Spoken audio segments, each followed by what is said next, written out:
Peace. What's up? I am OnenO, and today I am excited to share with you one of my favorite books called Love Wins. It is written by Rob Bell, and I highly recommend that you go get this book. I'm gonna let you in on how this book came into my life. It was about maybe 2011, and a lot of shit hit the fan, if you want to say it that way. Basically, I'll give you the short version. I was born and raised, and I grew up in the Christian church. I grew up with a very split Christian conservative view and also a very Native American view. So on my mom's side, we have two strong lineages of Native American, of both Cherokee and Potawatomi, of which I am a card-carrying Indian, recognized Indian. And the other side, my father's side, a lot of European. So when growing up in the church, I heard a lot about this guy named Jesus, and a lot about his message, and a lot about the teachings that he gave us 2,000 years ago. What I love about this book, again written by Rob Bell, and the book is called Love Wins. Go check it out. This whole book is just talking about one simple fact, which is that the whole message of Jesus was not about what happens after you die. The whole message of Jesus is how to live in your now moment. How to live in your present reality in full alignment with God and with Source. And now I'm gonna break some barriers. You ready? Okay, hold on to your hats. First of all, I'm gonna say Jesus was a yogi. At the very least, Jesus had some Buddhist enlightenment shit going on in his head. He was not. Okay, let's actually back up 1 second. So, Jesus was not a Christian. Does that make sense to you? Jesus was not a Christian. Jesus was just a teacher. And my personal belief is that his name was Joshua. Joshua was a person, just like you and me, who was born, awakened, remembered his whole reason for being here. And then he began that teaching with people, showing people what it is like to be in divine union or yoga with one another, how to be fully engaged with one another in love versus separated from one another in fear. So, part of what Rob Bell gets into with the message of Jesus is some of the semantics, even as far as where he was referencing when he was referencing the place that we call hell, which is our own English word for a very different Hebrew word which Jesus was using. I don't remember exactly in the book where Rob talks about this point, but the point is that when Jesus was referring to what we call hell, the word that he used was a word for the city dump. So the biggest difference is what Jesus was saying is that if you do this, this, and this, this is the type of effect it will have on your life. And you'll end up living in the city dump. You'll end up living on the street. So you'll end up not in a great situation. So the important thing to note, though, is that Jesus was never talking about someplace you go after you die. That's something we as humans have put on the message of Jesus, and if you read the Bible, it never says that. And Rob Bell will help you understand that a little bit more. And the other reason I wanted to share this book with you is because specifically of the title, Love Wins. So yesterday, I don't even know the date today. I think today is it's June something.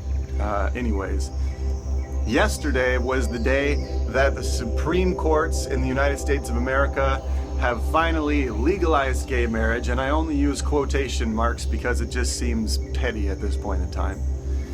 But congratulations to everyone out there that is now able to have a beautifully taxed, government-recognized marriage.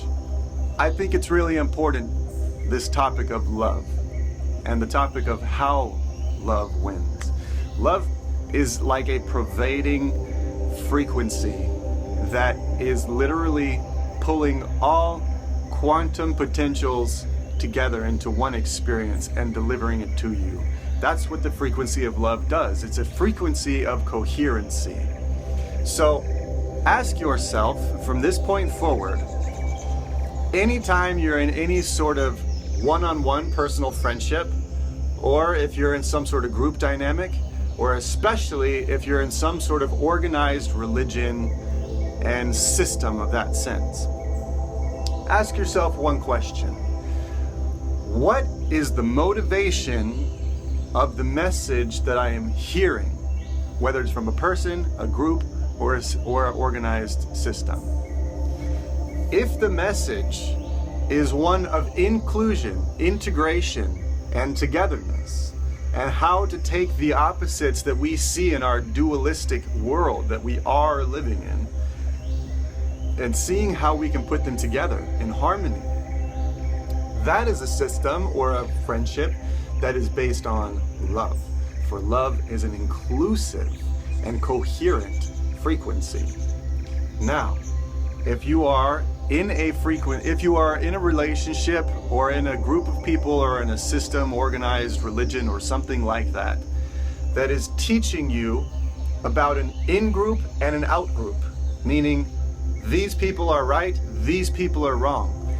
Any teacher that ever tells you polarized information is not coming from a place of alignment with Source, for they have not cleared their own ego's desires in order to be able to teach you. And that's very important. If you don't clean your ego, then your teachings will be polarized. And so now, here's the point. If you have someone that's teaching you of polarization, and then of good and bad, and this is what you should do, and this is what you shouldn't do, and this is what you should align yourself with and not align yourself with, even though it's relative on this example, that person is then teaching you fear and separation. For separation is the frequency of fear. Apartness is the frequency of fear. And holding someone or something at distance is the frequency of fear. So if any system is rooted in teaching you fear, I highly recommend you let that shit go. Because, I'll tell you why. If you don't, what you will be soaking in on a subconscious level, even amidst all the beautiful words that this person may be delivering to your ears, you will be soaking in the frequency of fear. And this is why, at this point in my journey, I'm happy to tell you that I no longer align myself with the Christian conservative box. Now, let me explain one more thing. I fully believe in the message of Jesus. And I believe in the message of Jesus so much that I do not call myself a Christian. I don't go to church. I don't go to any of those ritualistic, constantly pervasive activities. That is how it feels for me. And the reason I do not go to those things anymore is because I have discovered it is not about, spirituality is not about going into a social environment and becoming a part of that social environment. That is, if that's necessary for you, then that's great for you. I grew up doing that, and now I feel that I have grown out of that, because I now have a daily, moment by moment, minute by minute, and event by event relationship with God and my Source. And I changed my word for God a long time ago to be the word undefinable, because God is truly undefinable. And I found a huge split between the Christian church and the undefinable God. The Christian church initially taught me that God was undefinable, and then as I became older, began to put God in more and more boxes, saying God wants this and doesn't want that. God is this and God is not that. And the truth of the matter is that the word God, the symbol of the word God, originally comes from Yahweh, originally meaning that which is unspeakable. It's unspoken. And the only reason it was unspeakable is simply because you can't put God into a word. You can't.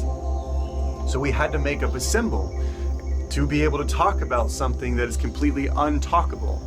So the symbol originally was Yeshua, or that's actually Jesus. The symbol was Yahweh, and then we turned it into God. And now we think that God exists. The idea, the concept, the boxed in limitations of that which we define God to be, we think is God. But that's not what the symbol ever was. The symbol of God was the oneness, the connectedness between all things and everything. So my final thing I'm going to say is that if there is anyone out there that tries to tell you that God is for these people and not for these people, they're not speaking of the one true God. They're not speaking of the one that makes up the everything. There can be no separation between God and anything. So you've got to do some big pondering to figure out the motivations of why these people would try to convince you and tell you that God is limited and has these likes and dislikes. Because in actuality, God can do anything. God can create whatever he wants on the planet, even if the human mind doesn't comprehend why God would do such a thing. God's as free as you and me, for God is you and me.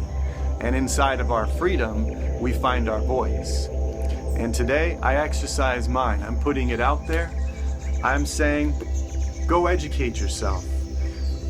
I know that you watch these videos because they're entertaining, and I hope that you get something from them. But I also sincerely wish that you go out and do your own research on any topic that becomes stimulating to you. If I hit a button or hit something in you that triggers a reaction, go do some research, figure out why. Okay, that's all for today. Thank you for coming by. I know that I will see you again along the journey. One more time, Rob Bell, Love Wins. Go check it out. Like, comment, subscribe. Watch more of my videos. Catch some of my songs if you haven't caught some of my acoustic songs. Go to my website at onenomusic.com. Sign the email list so we can stay in touch. And until I see you once again along the journey, oneness in sound. I am OnenO. Peace.